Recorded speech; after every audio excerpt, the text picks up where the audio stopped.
আসসালামু আলাইকুম। প্রিয় শিক্ষার্থীরা, আমরা এই পর্বে কথা বলবো তোমাদের বইয়ের তৃতীয় অধ্যায়ের নমুনা প্রশ্ন যে আছে, তৃতীয় অধ্যায়ের নমুনা প্রশ্নের মধ্যে থেকে আমরা এখন সংক্ষিপ্ত প্রশ্নগুলো নিয়ে এখানে আলোচনা করব। আচ্ছা, আমাদের প্রথম প্রশ্ন খেয়াল করে এখানে কি বলছে যে অ্যালুমিনিয়ামের ভর সংখ্যা 27, এটা আসলে ব্যাখ্যা করো। আচ্ছা, আমরা জানি যে ভর সংখ্যা কাকে বলে। দেখো, কোনো মৌলের বা কোনো পরমাণুর নিউক্লিয়াসে উপস্থিত প্রোটন ও নিউট্রন সংখ্যার যোগফলকে ওই পরমাণুর ভর সংখ্যা বলে। ভর সংখ্যা হলো প্রোটন ও নিউট্রন সংখ্যার সমষ্টি। অ্যালুমিনিয়াম এর ভর সংখ্যা 27 বলতে বোঝায় অ্যালুমিনিয়ামের প্রোটন সংখ্যা কত? প্রোটন সংখ্যা হচ্ছে 13। আর নিউটন সংখ্যা কত? নিউটন সংখ্যা হচ্ছে 14। 13 আর 14 যোগ করলে কত হয়? 27। 13 আর 14 যোগ করলে কত হয়? 27 হয়। তার মানে আমরা অ্যালুমিনিয়ামের ভর সংখ্যা 27 বলতে এটাই বুঝি যে অ্যালুমিনিয়াম মৌলের নিউক্লিয়াসের মধ্যে 13টা প্রোটন রয়েছে, 14টা নিউট্রন রয়েছে, এবং এই 13 আর 14 যোগ করলে এই টোটাল যোগফলটা আসতেছে 27। তার মানে আমাদের এখান থেকে ফাইনাল অ্যান্সার কত হবে? 27। আচ্ছা, আমরা যাচ্ছি এর পরবর্তী প্রশ্নে। দেখো, আচ্ছা, এর পরবর্তী প্রশ্ন কি? সেকেন্ড প্রশ্নে যাচ্ছি আমরা। সেকেন্ড প্রশ্নে কি বলছে? পরমাণুতে কখন বর্ণালীর সৃষ্টি হয় ব্যাখ্যা করে। আমরা জানি যে পরমাণুতে বর্ণালীর সৃষ্টি হতে পারে, যেটা বোরের পরমাণু মডেল থেকে আমরা জানতে পেরেছি যে হ্যাঁ, পরমাণুতে ইলেকট্রনের যে স্থানান্তর, এই স্থানান্তরের ফলে পরমাণুতে বর্ণালীর সৃষ্টি হয়। আমরা যদি স্পেকট্রাম বা প্রিজমের মধ্যে দিয়ে সেই আলো পাস করি তখন আমরা বিভিন্ন কালার দেখতে পাই। আচ্ছা, তো এখন আসো, দেখো কি বলছে। পরমাণুতে যখন ইলেকট্রন শক্তি শোষণ বা বিকিরণ করে তখন পরমাণুতে বর্ণালীর সৃষ্টি হয়। বিশেষ করে আসলে এখানে বিকিরণ ওয়ার্ডটা বেশি হবে। শক্তি যখন বিকিরণ করে উচ্চ শক্তি স্তর থেকে নিম্ন শক্তি স্তরে নেমে আসে তখন কি হয়? বিকিরণ করার ফলে বর্ণালীর সৃষ্টি হয়। প্রধান শক্তি স্তরে ঘূর্ণনের সময় ইলেকট্রন কোনো শক্তি শোষণ বা বিকিরণ করে না। ইলেকট্রন যখন নিম্ন শক্তি স্তর থেকে উচ্চ শক্তি স্তরে যায় তখন শক্তি শোষণ করে, এবং যখন উচ্চ শক্তি স্তর থেকে নিম্ন শক্তি স্তরে যায়, আচ্ছা আমরা আসে লিখি, উচ্চ শক্তি স্তর থেকে নিম্ন শক্তি স্তরে যখন আসে তখন কি করে? শক্তির বিকিরণ হয়। এই বিকিরিত আলোকে প্রিজমের মধ্যে দিয়ে যদি আমরা পাস করি বা প্রিজমের মধ্যে দিয়ে যদি আমরা প্রবেশ করাই তখন বর্ণালীর সৃষ্টি হয়। তো সহজ হিসাব। তো আসো এখানের ব্যাপারটাকে আমরা একটু আরেকটু সুন্দরভাবে একটু এক্সপ্লেন করে দিই যাতে করে তোমাদের চিত্রটা দেখতে সুবিধা হয়। ব্যাপারটা এরকম কাজ করে যে আমরা তো জানি যে বোর মডেলের নিউক্লিয়াসের বাইরে প্রথম কক্ষপথ, দ্বিতীয় কক্ষপথ, তৃতীয় কক্ষপথ, এরকম বিভিন্ন কক্ষপথ থাকে। তো ধরো ইলেকট্রন তৃতীয় কক্ষপথ থেকে প্রথম কক্ষপথে আসলো, ইলেকট্রন দ্বিতীয় কক্ষপথ থেকে প্রথম কক্ষপথে আসলো, আবার এরকমও হতে পারে যে ইলেকট্রন চতুর্থ কক্ষপথ থেকে প্রথম কক্ষপথে আসলো। তাহলে এই যে ভিন্ন ভিন্ন কক্ষপথ থেকে ইলেকট্রন যে প্রথম দ্বিতীয় তৃতীয় কক্ষপথে আসতেছে, এই সময় কি সৃষ্টি হবে? এই সময় মূলত বর্ণালীর সৃষ্টি হয়। তো শক্তি যখন বিকিরণ করে তখন আসলে সেখান থেকে কি পাই? আমরা বর্ণালীর সৃষ্টি করতে পারি। এই কথাগুলোই আমাদেরকে এখানে বলা হয়েছে। আমরা তখন এভাবে ব্যাখ্যা করে দিব যে বিকিরিত হয় ফলে সেখানে বর্ণালীর সৃষ্টি হয়। আচ্ছা, যাচ্ছি আমরা পরবর্তী অংশে।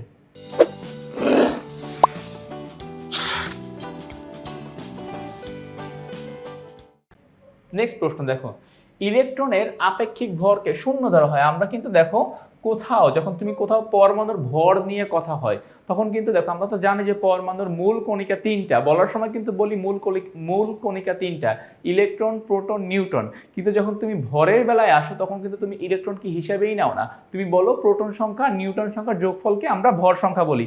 এখন এই যে আমরা যে ইলেকট্রনকে বাদ দিয়ে দিচ্ছি ভরের যখন কথা আসে তখন কিন্তু আমরা ইলেকট্রনকে কনসিডার করি না। কেন আমরা ইলেকট্রনকে কনসিডার করি না বা করবো না, জাস্ট এই প্রশ্নটাই এখন আমরা ব্যাখ্যা করব। তো ইলেকট্রনের আপেক্ষিক ভর শূন্য ধরা হয় কারণ এর ভর প্রোটন নিউট্রনের তুলনায় অত্যন্ত নগণ্য। ফার্স্ট কথা ঠিক আছে যে হ্যাঁ, এর ভরটা প্রোটন এবং নিউট্রন এর ভর যেমন, এর তুলনায় ইলেকট্রনটা আসলে অনেক ছোট। ওকে, ইলেকট্রনের ভর প্রোটন ও নিউট্রনের ভরের তুলনায় খুবই কম।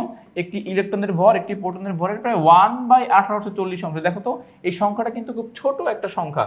এই যে এখানে যেটা বলতেছে 1/1840, অর্থাৎ 1 এর নিচে বড় একটা সংখ্যা 1840 দিয়ে যখন ডিভাইড করবা তখন এখান থেকে খুব ছোট একটা, একদম খুবই এমন ছোট একটা মান আসবে যেটাকে কিনা তুমি ইগনোর করতে পারো। আচ্ছা, পরমাণুর মোট ভরের পুরোটাই আসে প্রোটন এবং নিউট্রন থেকে। ইলেকট্রনের ভর এতই সামান্য যে পরমাণুর ভর গণনায় এর প্রভাব নেই বললেই চলে। ইলেকট্রনের আপেক্ষিক ভরকে তাই শূন্য ধরা হয়। ব্যাপারটা আশা করি তোমরা এখান থেকে বুঝছো যে ইলেকট্রনের ভরটা আসলে এত বেশি ছোট যে আমাদের এইখানে আসলে সেই ভরটাকে ইগনোর করা যায়। এখন আর একটা সুন্দর মতো তোমাদেরকে একটা উদাহরণ দেই। ধরো কোনো একটা জায়গায় আমাদের একটা বাজেট পেশ করা হলো 1 লাখ টাকা, ঠিক আছে?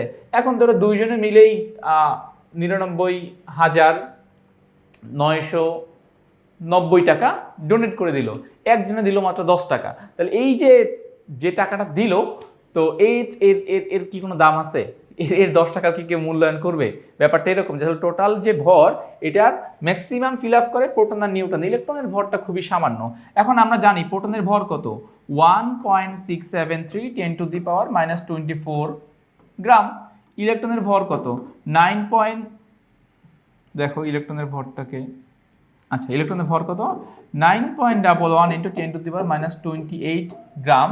তো এইখান থেকে যদি আমরা ভ্যালুগুলো যদি হিসাব করি, তাহলে প্রায় 1836-এর মতো একটা মান আসতেছে। 1836, তার মানে একটা প্রোটনের ভর একটা ইলেকট্রনের ভরের থেকে প্রায় এত গুণ বেশি। 1836 গুণ বেশি মানে কি, এটা বড় একটা নাম্বার, বড় একটা সংখ্যা। তো এই জন্যই আমরা মূলত ইলেকট্রনের ভরটাকে ইগনোর করি, ইলেকট্রনের ভরটাকে প্রাধান্য না দিয়ে আমরা প্রোটন আর নিউট্রন থেকে ভরটা হিসাব করে ফেলি। এর দুইটা সুবিধা, একটা হচ্ছে যে ফ্র্যাকশনগুলো অ্যাভয়েড করা যায়, আর নাম্বার 2 হচ্ছে মেইন পার্টটা নিয়ে আমাদের কাজ করার সুযোগ থাকে। প্রোটন এবং নিউট্রন, আমাদের কনসেন্ট্রেশনটা প্রোটন এবং নিউট্রনের দিকেই যায় যখন আমরা ভর নিয়ে হিসাব করি। তো অতএব তোমরা এই প্রশ্নের ব্যাখ্যা এটাই লিখবা যে ইলেকট্রনের ভর প্রোটনের ভরের তুলনায় 1836 গুণ কম। তো এই জন্য আমরা প্রোটনটা এবং নিউট্রনটা এই দুটাকে বেশি ফোকাস দিই। নিউট্রনের ভর কিন্তু প্রোটন থেকেও বেশি, 1.675, সো একটু বেশি, প্রোটন থেকেও একটু বেশি। সো নিউট্রনের তো মূল্যায়নটা আরও বেশি হবে আর কি, যদি নিউট্রনের মূল্যায়নটা আরও বেশি হবে প্রোটন থেকে, কারণ প্রোটন থেকেও নিউট্রনের ভরটা আরও একটু বেশি। সেজন্যে এভাবেই তোমরা তোমাদের এর বা 3 নম্বরের যে সংক্ষিপ্ত প্রশ্ন, এই অ্যান্সারটুকুকে যদি সাজিয়ে লিখতে পারো, আশা করছি এই সৃজনশীল এই সংক্ষিপ্ত প্রশ্নগুলোর অ্যান্সারও খুব সুন্দরভাবে কমপ্লিট হয়ে যাবে। তো তাইলে আমরা আমাদের নমুনা প্রশ্নের 3য় অধ্যায়ে যে নমুনা প্রশ্ন আছে, সেখানকার যে সংক্ষিপ্ত প্রশ্ন ছিল 3টা, এই 3টা প্রশ্নের আমরা কিন্তু অ্যান্সার কমপ্লিট করে ফেলেছি। তো আমি আশা করছি তোমরা এইটুকু অ্যান্সার প্রপারলি বুঝতে পেরেছো। আজ এই পর্যন্তই, অন্য কোনো পর্বে আবার দেখা হবে তোমাদের সাথে।